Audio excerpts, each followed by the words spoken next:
Progress is uneven. Some days you feel capable and ready. Other days it feels like you're dragging the old version of yourself along. And most people assume that means something is wrong. Oftentimes, experiencing one step back is enough for some people to quit entirely, but it doesn't. It means you're trying. We have this incorrect image in our heads that progress is to look clean.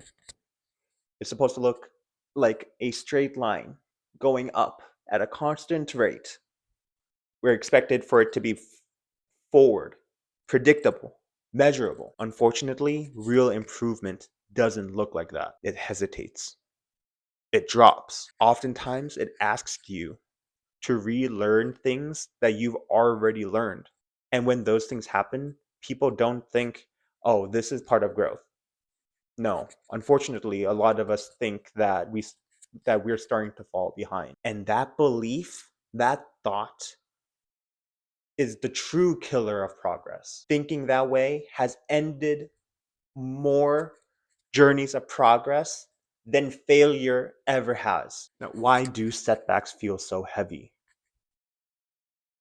I think it's because uneven progress almost feels personal. You can't help but tell yourself, I already worked on this. I should be past this by now. Why am I back here again? But it's important to remember that you are not where you started. In those moments, in those setbacks, those drops, you are more aware than you were the last time you were in that situation. You have more restraint, you have more understanding of what matters and what's happening. You have more wisdom. The challenge itself didn't change, but you did. We often confuse difficulty with regression. But struggle doesn't mean that you're losing ground. It often means you're exactly where you need to be in order for growth to happen.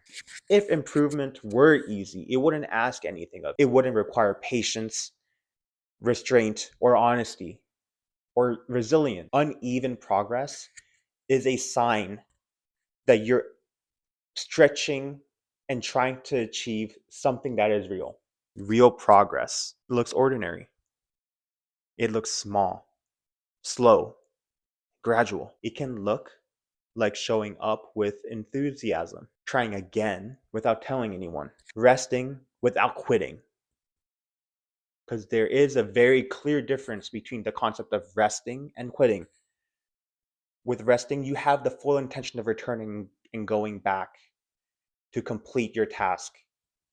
Quitting means it's done. Sometimes it looks like falling and making mistakes, but this time you know your mistake. You're aware of that mistake. The shame that you feel when you fall is a manifestation of your growth. It's an indicator of your new desire to be better. If you didn't feel any shame for making that mistake, that means you never cared.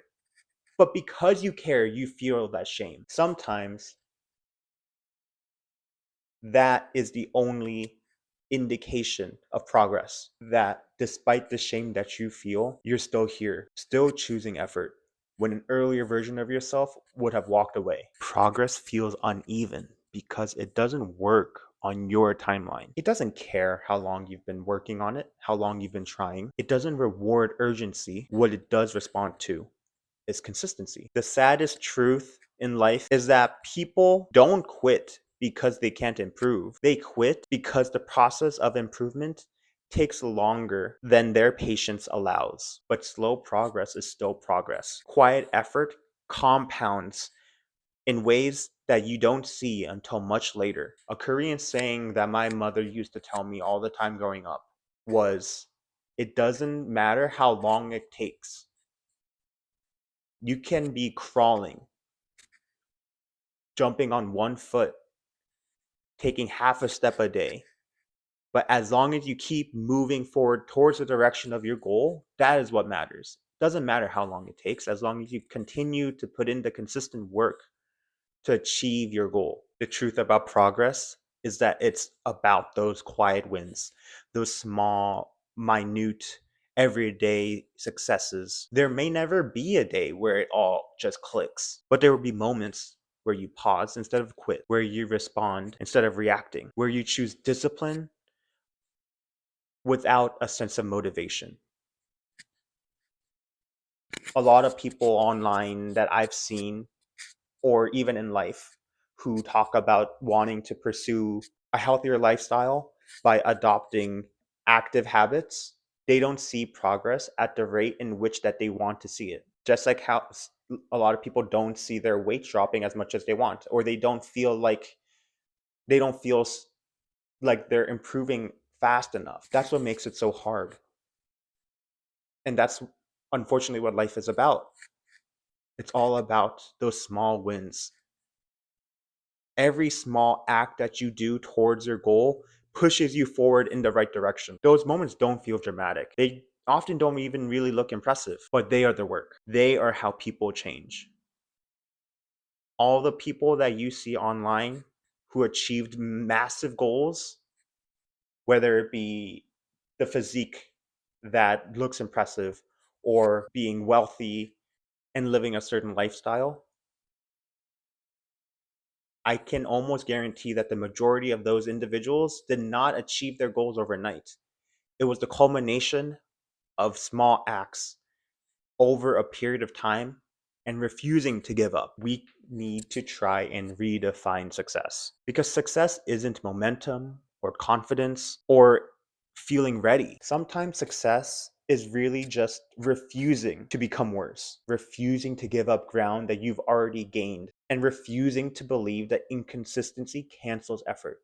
Have you encountered someone who started a diet or try to commit themselves to going to the gym more often or exercising, but they miss out on one day or have one big cheat day and then they become discouraged and they just give up on those goals? That's what I mean by progress not needing to be perfection. In fact, progress isn't perfection. Progress only asks for consistency. So if today feels uneven, remember that you're not off the path. You don't need proof that this will work. You don't need motivation and you don't need confidence. You just need to keep choosing again and again and again.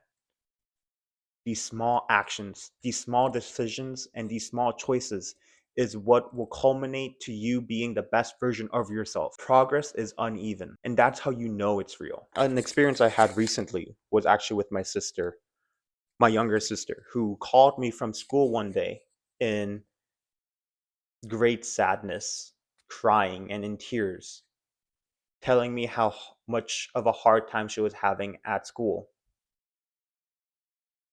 In that moment, clearly she wanted comfort.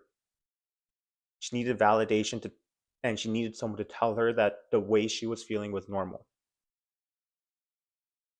Now, out of frustration, probably just because I'm her older brother, I instead tried to start giving her solutions and scolded her for the mistakes that she made that put herself in those situations. Now, rightfully and justifiably so, she eventually hung up on me because she became so frustrated and angry that I was not helping her situation. When the call ended, I immediately felt anger. How dare she hang up on me when she was the one that was asking me for help? But then I took a step back and I thought about what I had done and I realized my mistake. And then I felt shame and guilt. I had just recently made a video about the importance of validating people's feelings.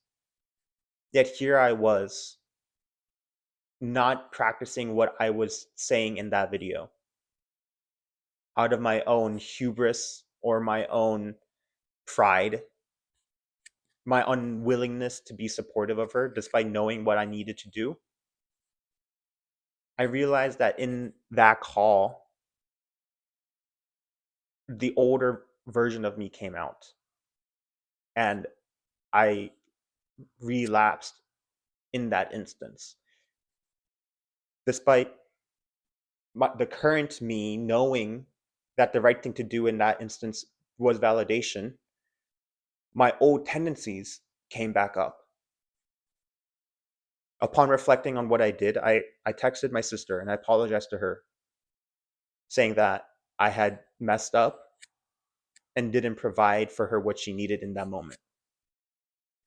She gracefully accepted my apology, and I told her that she is open to do that with me again, and she apologized for being emotional too. And I told her not to be sorry and that we will try to be better. Now, following that evening, does my mistake mean that all the work I tried to put in becoming better at validating people's emotions and experiences was completely out the window? Obviously not. In fact, the fact that I felt that shame and guilt was evidence that I had made progress in that front. So why give up all that progress and succumb to that guilt and shame?